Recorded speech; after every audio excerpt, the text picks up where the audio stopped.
ॐ वाचं ते शुन्धामि, प्राणं ते शुन्धामि, चक्षुस्ते शुन्धामि, श्रोत्रं ते शुन्धामि, नाभिं ते शुन्धामि, मेढ्रं ते शुन्धामि, पायुं ते शुन्धामि, चरित्रांस्ते शुन्धामि। प्रिय दर्शकों, प्रोफेसर वेदा का आपको प्यार भरा नमस्कार। आज हम आपके लिए एक इस प्रकार की प्रवचन की श्रृंखला लेकर के आ रहे हैं, जहां से हम वेद मंत्रों के माध्यम से ये समझने का प्रयास करेंगे कि इन वेद मंत्रों में इतनी ऊंची बातों का किस प्रकार से मनुष्य को निर्वहन करके स्वयं को सशक्त बनाने का आदेश दिया गया है। दो उदाहरण हम लेते हैं संसार में। श्री राम का, रघुकुल रीत सदा चली आई, प्राण जाई पर वचन न जाई। शरीर से प्राण चले जाए परंतु जो प्रतिज्ञा की है, जो वचन कहा है, वह नहीं जाना चाहिए। वचन की हानि नहीं होनी चाहिए। श्री कृष्ण महाराज का जीवन चरित्र लीजिए। यत्र योगेश्वरो कृष्ण यत्र पार्थो धनुर्धर तत्र श्री विजयो भूतिर ध्रुवा नीतिर मतिर मम। गीता जी का जब आप अध्ययन करेंगे तो अंतिम श्लोक है कि जहां पर योगेश्वर श्री कृष्ण हो और धनुर्धर अर्जुन हो, वहां पर विजय श्री मिलना तो निश्चित है। इन दोनों उदाहरणों के माध्यम से हम एक बात यह रखना चाह रहे हैं कि इस प्रकार की मर्यादा का पालन करने वाले श्री राम, जिनको मर्यादा पुरुषोत्तम कहा गया, और योगेश्वर कृष्ण, जिन्होंने सदा धर्म की रक्षा के लिए संभवामि युगे युगे, प्रत्येक युग में मैं उत्पन्न होता हूं, इन दोनों के चरित्रों को यदि विश्व भर के पटल पर देखा जाए तो ये अप्रतिम है। इनका निर्माण किस प्रकार हुआ? शोध का विषय यह है कि मनुष्य जाति का जब से हमें इतिहास प्राप्त होता है, इस प्रकार का अप्रतिम चरित्र भारतवर्ष के अंदर श्री राम और श्री कृष्ण में देखने को मिलता है। तो इसका कारण क्या रहा? क्या भाषा से चरित्र का निर्माण होता है?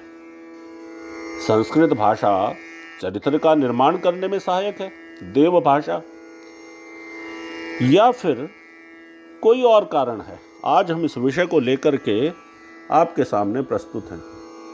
प्रस्तुत मंत्र जो हमने आपके समक्ष पढ़ा था, इसमें परमपिता परमेश्वर यजुर्वेद के 6ठे अध्याय में गुरु के माध्यम से शिष्य की कुछ क्रिया करने का आदेश देते हैं। कहते हैं कि उपनयन संस्कार कर रहे हैं, अब से इसकी विद्या को प्रारंभ कर रहे हैं, इसका चरित्र निर्माण प्रारंभ कर रहे हैं। वहां पर वेद अपने शब्दों में कुछ आदेश देते हुए कहते हैं कि प्राणम ते सुंधामी, हे आचार्य, अपने शिष्य का प्राण वायु शुद्ध करो। हमारे शरीर में नाभि से ऊपर की तरफ आने वाले वायु को प्राण कहते हैं। वाचम ते शुन्धामि, वाणी को पवित्र करो। चक्षुस्ते शुन्धामि, आंखों को, नाक को, कान को, नाभि को और चरित्र को शुद्ध करें। अर्थात वहां से वशिष्ठ ऋषि ने श्री राम का और आचार्य सांदीपनि ने श्री कृष्ण का निर्माण प्रारंभ किया। वेदों के इस आदेश को वाणी, प्राण, चक्षु, श्रोत्र, नाभि, मेढ्र, पायु, इन सब को शुद्ध करने का आदेश दिया। यदि विश्व के इतिहास में कहीं पर भी गुरु शिष्य की साइकोलॉजी, इनके मनोवैज्ञानिक अध्ययन को किया जाएगा तो इस मंत्र को वहां पर स्वर्ण अक्षरों में लिखा जाएगा। संसार की समस्त क्रियाएं वाणी से प्रारंभ होती हैं। आज हम भाषा के विकास पर भी और भाषा के महत्व पर भी और भाषा का क्या जीवन में चरित्र निर्माण में योगदान है, इस विषय को भी लेकर के थोड़ा सा विचार करेंगे।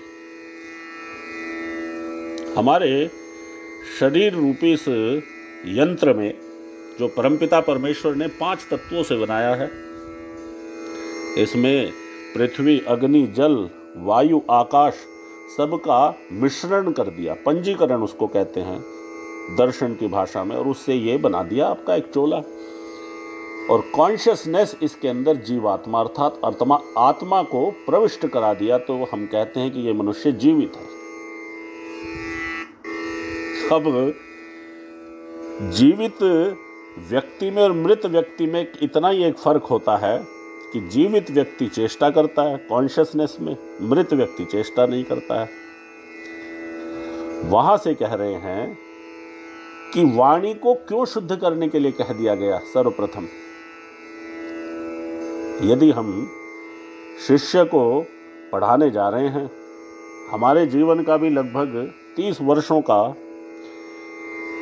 प्रोफेसर स्तर पर छात्र छात्राओं को पढ़ाते हुए अनुभव हो चुका है, तो इस विषय को कह रहे हैं कि वाचमते सुंधामी, सबसे पहले वाणी को पवित्र करें। उस वाणी का क्या चरित्र निर्माण से संबंध है, इस विषय को जान लेना अत्यधिक आवश्यक है। आत्मा बुद्धि समेत्यार्थान मनो युंक्ते विवक्षया मनः कायाग्निमाहन्ति सब प्रेरयति मारुतम मारुतस्तूरसी चरण मंदम जनयति स्वरम।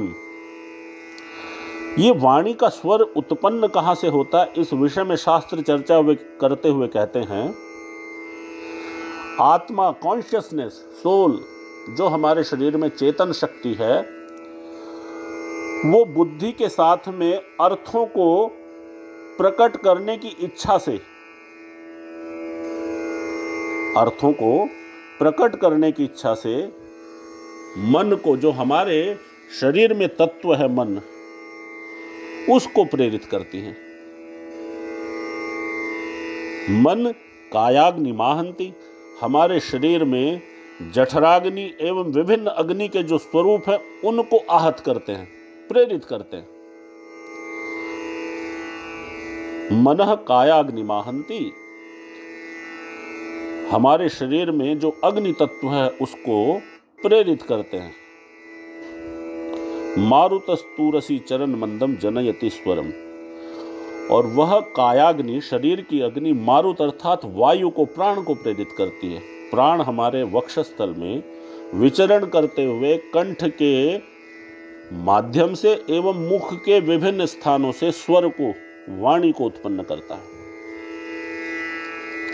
ये एक मनोवैज्ञानिक, साइकोलॉजिकल, पूर्णतः वैज्ञानिक, शरीर क्रिया विज्ञान से संबंध रखने वाला तथ्य है कि हमारी कॉन्शियसनेस अर्थों को बुद्धि के माध्यम से संग्रहित करके, प्रयत्न से मन को, मन शरीर में स्थित अग्नि को, और अग्नि मारुतम अर्थात वायु को, प्राण वायु को प्रेरित करता है। और प्राणवायु वक्षस्थल में विचरण करते हुए कंठ के माध्यम से शरीर के विभिन्न स्थानों से, मुख के विभिन्न स्थानों में जिह्वा को स्पर्श करा करके वाणी का संचार करती है, स्वर को प्रकट करती है। इतना गहन अध्ययन विश्व के अन्य ग्रंथों में अप्राप्य है, मिलता ही नहीं है। कहाँ से वाणी को किस प्रकार से शरीर के माध्यम से उत्पन्न किया जाता है, और उसको जब शिक्षा का प्रारंभ करते हैं तो गुरु को वेद आदेश देते हुए कहते हैं कि इसको शुद्ध करिए। यहाँ से विद्याध्ययन का प्रारंभ हो रहा है एवं जो संस्कार रूपी विद्या अर्थात जन्म जन्मांतरों से इसके अंदर संग्रहित विद्या है, उसका प्रसारण भी, उसकी डिलीवर, उसका प्रसारण अर्थात उस विद्या का आगे फैलाव भी इसी वाणी के माध्यम से होगा। दो बातों पर विचार करना भी आवश्यक है। व्यवहार की जितनी भी विधियां हैं उन सबको चरित्र नाम से कहा गया है। मॉडर्न साइकोलॉजी में पर्सनैलिटी, व्यक्तित्व, मोरालिटी, नैतिकता और टेम्परामेंट, स्वभाव, इन तीन चीज़ों को चरित्र नाम से जानते हैं, जिसमें कहा जाता है कि विनम्रता, मृदु भाषण, परोपकार, परहित, दयालुता, करुणता इत्यादि चारित्रिक गुणों से विकास किया जा सकता है। बड़ा ही इम्पोर्टेंट विषय ये है। प्रोफेसर मैक्स मूलर भी कहते हैं कि इस धराधाम पर यदि संवेदना से परिपूर्ण भाषा के शास्त्र के पक्षों को भारतीय टेक्स्ट में, भारत के शास्त्रों में जो उपलब्ध होते हैं, यदि उनको मानवीय संवेदनाओं से हटा दिया जाए तो हमारे लिए संपूर्ण टेक्स्ट, हमारे लिए उपलब्ध संपूर्ण साहित्य नीरस हो जाएगा। अर्थात जो चरित्र निर्माण की विधि का हम यहाँ पर एक मनुष्य निर्माण कहिए, चरित्र निर्माण से मनुष्य निर्माण की विधि का जो हम यहाँ पर वर्णन कर रहे हैं, उसमें वेदों के अनुसार वाचमते शुंधामी, वाणी को, फिर वाणी के सहायक प्राण को, प्राण के पश्चात चक्षु अर्थात आंखों से किस प्रकार देखना है, आंखों को शुद्ध करने के लिए कहा। श्रोत्रम, सुनना क्या है, सुनने को शुद्ध करने के लिए कहा। नाभिम, और जितना भी हमारे शरीर का सेंट्रल पॉइंट है, जहाँ से प्राण ऊपर को, अपान नीचे को, वो एक सेंटर पॉइंट है, उसको भी शुद्ध हो। मेढ्रम, पायुम, जो हम शरीर की मल क्रियाओं को त्याग करते हैं, उनको भी शुद्ध करने के लिए कहा।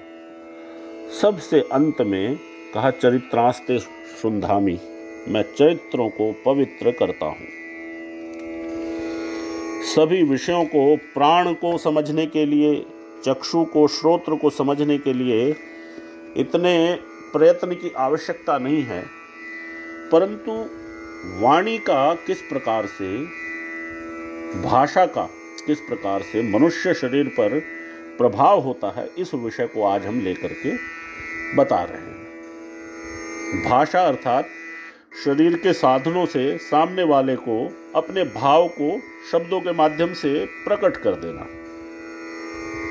इस श्रृंखला को समझने के लिए सबसे पहले हमें कॉन्शियसनेस अर्थात चेतनता जो हमारे शरीर में, उसके पास जाना होगा। वहाँ से बुद्धि, बुद्धि से मन, मन से शरीर के अंदर विद्यमान अग्नि, अग्नि से हमारे शरीर के अंदर विद्यमान प्राणवायु, और प्राणवायु फिर हमारे वक्षस्थल में विचरण करता है और कंठ में यानी गले में आकर के क, ख, ग, अ, आ, ई, उ इन सब स्वरों का सृजन करता है। वाणी का यदि कहीं पर साक्षात संबंध ह्यूमन साइकोलॉजी, वैदिक फिलॉसफी के अंदर बताया जा रहा है, तो वो बताया जा रहा है जीवन शक्ति यानी आत्मा, जहां से जीवन शक्ति का प्रारंभ हो रहा है। इसीलिए जब भाषा में सेंटेंसेस को बनाया जाता है किसी भी लैंग्वेज में, तो कर्ता, कर्म और क्रिया, इन तीनों को एक लाइन में रखने के लिए कहा जाता है। वो कर्ता कौन है? अहम, मैं, त्वम, तू, सह, वह, अर्थात क्रिया को निष्पादित करने वाला जीवात्मा या किसी भी प्रकार से अन्य, और कर्म जिस कार्य को वो करता है, क्रिया जिस प्रकार से करता है। तो भाषा व्यक्तित्व निर्माण में अत्यधिक सहायक होती है। यह तथ्य इस छोटी सी चर्चा से सिद्ध हुआ। आगे हम संस्कृत भाषा को लेकर के कुछ विवेचन और करेंगे। संस्कृत भाषा में विश्व की सबसे प्राचीन भाषा और विश्व के प्राचीन ऋषि मुनियों की उस बुद्धि और मेधा का परिणाम जो आज के साइंटिफिक डेवलपमेंट के पश्चात अभी भी अपनी भाषागत शुद्धि के माध्यम से इतना बल एवं सामर्थ्य रखती है कि जिस दिन भी इस भाषा को कंप्यूटर्स में, सुपर कंप्यूटर्स में नियोजित किया जाएगा, उस दिन हमारी गणनाएं एवं हमारे कंप्यूटर साधन से किए गए कार्य अत्यधिक सरल हो जाएंगे, अत्यधिक तेज हो जाएंगे। आपने शायद देखा भी होगा, नासा की वेबसाइट पर अभी भी उपलब्ध है वह लेख, जिसमें नासा के 4 वैज्ञानिकों ने इस बात को कहने का प्रयास किया था कि सुपर कंप्यूटर्स में संस्कृत भाषा का व्याकरण एवं संस्कृत भाषा की संरचना इस प्रकार से की गई है कि सुपर कंप्यूटर्स में यह भाषा सर्वाधिक उपयुक्त प्रतीत होती है। तो इस भाषा में 63 वर्ण हैं, जिसमें 33 व्यंजन हैं, क ख ग घ घ ङ च छ झ, इस प्रकार से, और 22 स्वर हैं जो ह्रस्व, दीर्घ और प्लुत यानी लय के माध्यम से भाषाओं में, विश्व की सभी भाषाओं का जब हम आकलन करते हैं तो किसी भी भाषा में शब्दों को लय में नहीं बांधा गया है। संस्कृत भाषा में शब्द को भी ह्रस्व, दीर्घ और प्लुत यानी कि हमारी नाड़ी एक बार में यदि स्पंदन करती है तो वह ह्रस्व, 2 बार स्पंदन करती है तो दीर्घ, 3 बार स्पंदन करती है तो प्लुत। इस प्रकार से लय में भी उसको बांधा। तो स्वर 3 प्रकार के भेदों से, ह्रस्व, दीर्घ और प्लुत के भेदों से 22। अयोगवाह, जैसे रामः विसर्ग हो गया, विसर्जनीय। जिह्वा मूल, जिन वर्णों का उच्चारण जिह्वा के मूल से अर्थात जीभ के ओरिजिन जहाँ मूल है वहाँ से बोला जाता है। उपध्मानीय, अनुस्वार। विद्यालयं गच्छति, विद्यालयं गच्छति, जो अंक की बिंदी जिसको कहते हैं, अनुस्वार। ये 4 एवं यम 4 होते हैं। वो ह्रस्व, दीर्घ,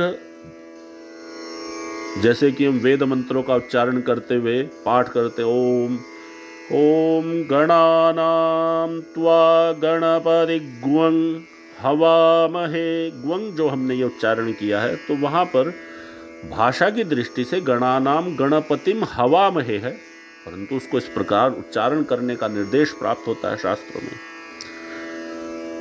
जिससे यह पता चलता है कि विभिन्न वर्णों को विभिन्न स्थानों से, मुख के, जैसे क कहाँ से बोला जाएगा, क, जीभ कहाँ पर लग रही है हमारी, ख कहाँ से बोला जाएगा, च, इचूय शास तालव्या, तालु से। आप देखेंगे कितना साइंटिफिक ये ऋषियों ने वर्जन दिया है। क कवर्ग, च चवर्ग, ट टवर्ग, त तवर्ग, प पवर्ग।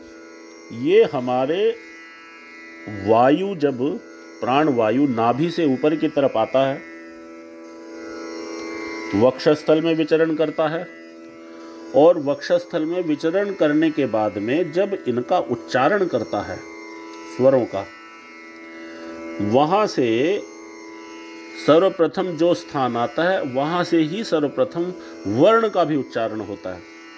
जैसे देखिए, अकूह विसर्जनीय कंठ्या, अ आ और प्लुत आ, और कंठ्या अर्थात कंठ से बोले जाएंगे, कु अर्थात कवर, क ख ग घ। हमारे प्राण वायु जैसे ही कंठ में आएगी तो वहां से हम सबसे पहले क वर्ण का उच्चारण करेंगे, अ, क, ख, ग। इसी प्रकार से फिर आइए चवर्ग पे च, इचू यशास तालव्या। तब हमारी प्राण वायु तालु के पास में आ गई, जो हमारे मुख में ऊपर के जबड़े में स्थान होता है उसको तालु कहते हैं। उसी के आगे फिर ऋतु रसा मूर्धन्या टवर्ग, मूर्धा से उससे थोड़ा और आगे स्थान है पवर्ग, उससे आगे फिर हम होठों पर आ जाते हैं प फ। तो आप इस बात को भली प्रकार समझ भी रहे होंगे कि बोलने के इस वाणी के प्रकार को हमारे ऋषि मुनियों ने, चूंकि प्राणवायु अंदर से नाभि से वक्षस्थल में, वक्षस्थल से कंठ में और कंठ से फिर होठों तक आ रही है, तो प्रथम उन वर्णों का ही सृजन किया। कितना वैज्ञानिक इसका विवरण है। मैं तो पढ़ने के पश्चात में अपने आप को रोक ही नहीं पाया कि किस प्रकार इन बातों को मैं ओरली यानी कि मौखिक रूप से आपको समझा पाऊं। ये बातें हमारे ऋषियों के उस तप का, जिसको हम विज्ञान और इन सब परिभाषाओं से बहुत ऊपर रखें तो अच्छा रहेगा, उसका परिणाम है कि क वर्ग से लेकर के क ख ग यानी कि कंठ से प्रारंभ होकर के प फ ब ओठों तक, होष्ठ तक आप आ गए। फिर य र ल व, इसको अंतस्थ अर्थात इसकी जो बोलने की साधिका हमारी प्राणवायु है वो अंतस्थ, अंत में यानी कि अंदर ही स्थित रहेगी। य व र ल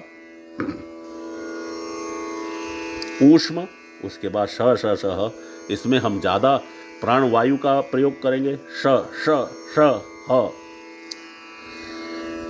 कितना तपःपूत ये अध्ययन है।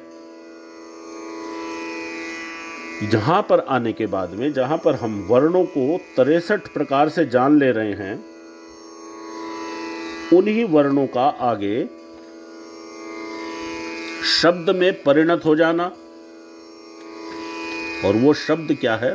ब्रह्म राशि है, अर्थात विस्तार को प्राप्त होता रहता है। ये भी एक विज्ञान सम्मत साइंटिफिक फैक्ट ही है कि जिस प्रकार से कोई वस्तु खुले स्थान में, आकाश हम उसको कहते हैं खुले स्थान को, वहाँ पर निरंतर विस्तार को प्राप्त करती रहती, इसी प्रकार से ये स्फोट यानी शब्द का, जिसको ब्रह्म राशि कहा गया, ये विस्तार को प्राप्त होता रहता है।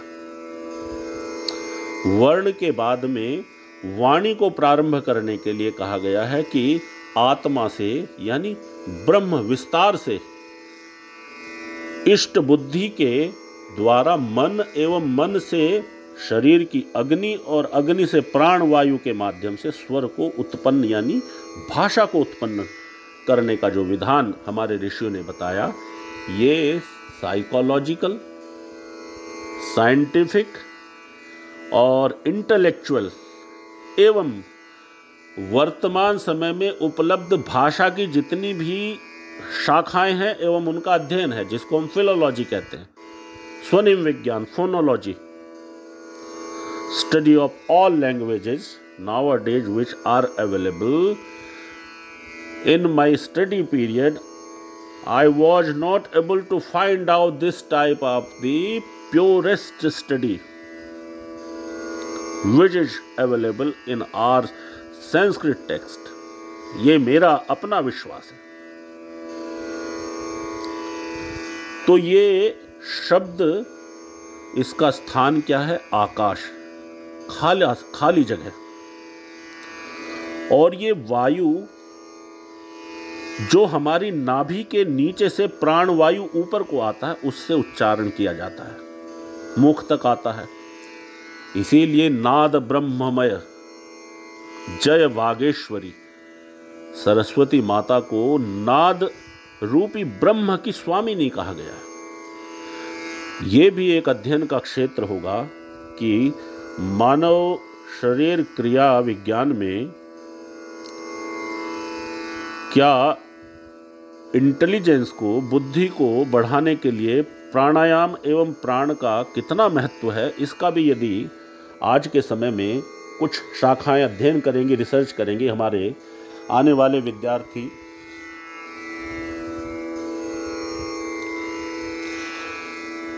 ऋषियों की परंपरा से स्वयं को उन्नयन करने के लिए यदि अध्ययन के इन मार्गों को अपनाएंगे तो ये तथ्य भी आएंगे सामने कि मेधा एवं प्रज्ञा का विकास प्राण वायु को नाभि से ऊपर की तरफ नाद रूप में प्रस्तुत करने के पश्चात तीव्र गति से होता है। ये तथ्य भी सामने आएंगे और फिर मुख में विभिन्न जगहों से, विभिन्न स्थानों से, तालू से, मूर्धा से, होठों से, दांतों से जीभ को लगा करके स्पर्श करा के इन वर्णों का उच्चारण होता है। तो इसको ब्रह्म राशि कहा गया है, अर्थात ये खुले स्थान में निरंतर विस्तार को प्राप्त होता रहता है।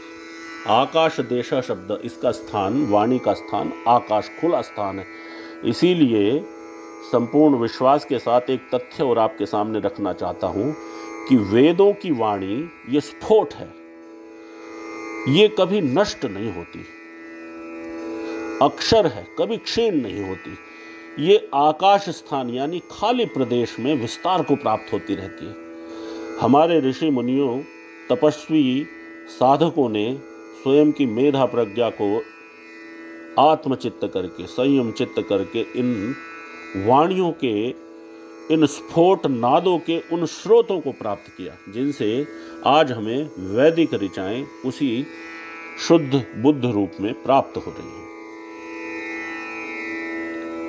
इसका स्वरूप बताते हुए कहा गया है, कभी यह अक्षर अर्थात क्षीण नहीं होती, ये वाणी समाप्ति नहीं होता। ये पिछले दिनों एक चर्चा भी चल रही थी कि सृष्टि जब से प्रारंभ हुई है, हमारे अनुसार, वेदों के अनुसार सृष्टि का जो संवत्सर चल रहा है वो लगभग 1,97 करोड़ वर्षों का। इतने पुराने समय से सृष्टि को, और हमारी काल गणना, हमारी समय गणना के अनुसार अभी 8वां वैवस्वत नाम का मनवंतर चल रहा है। ये मनवंतर भी 14 होते हैं।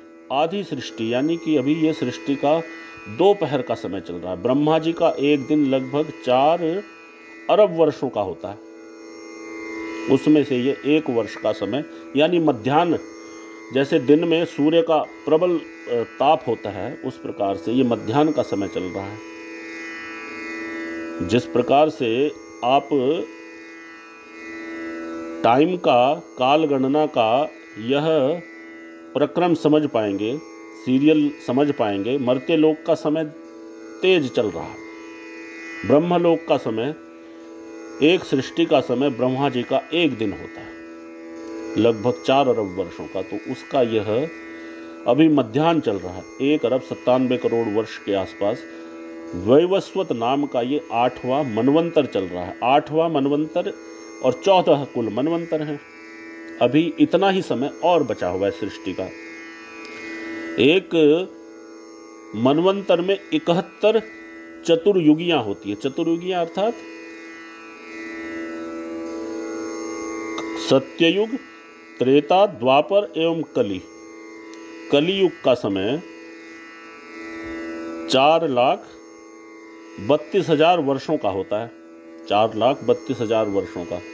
इससे दुगना द्वापर का, द्वापर से दुगना त्रेता का, त्रेता से दुगना सत्ययुग का। इस प्रकार से इन चतुर्युगियों के 71 बार 71 टाइम्स बीत जाने के पश्चात ब्रह्मा जी के समय सारणी के अनुसार एक मनवंतर बीतता है, और ऐसे मनवंतर 71 चतुर्युगियों के 14 बार बीतते हैं, 14 टाइम्स।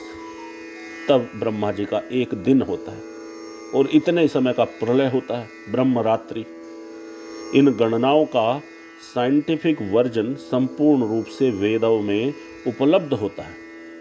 सहस्रस्य प्रमासी सहस्रस्य प्रतिमासी, इतने विस्तार से सभी विद्याओं को हमारे ऋषि मुनियों ने, स्कॉलर्स ने सहेज करके, समेट करके रखा है। तो ये अक्षर भी सृष्टि के आदि से अभी तक स्वयं को अक्षर अर्थात क्षीण न होने की अवस्था में आगे बढ़ाते हुए आ रहा। ब्रह्म ये निरंतर विस्तार को प्राप्त करता है। परम मर्त्य लोक की प्रॉपर्टी नहीं है यह प्रॉपर्टी मर्त्य लोक की नहीं है। पवित्रम प्योर है, गुहाशयम, और बुद्धि रूपी गुहा में इसका आश्रय है। इस प्रकार से आज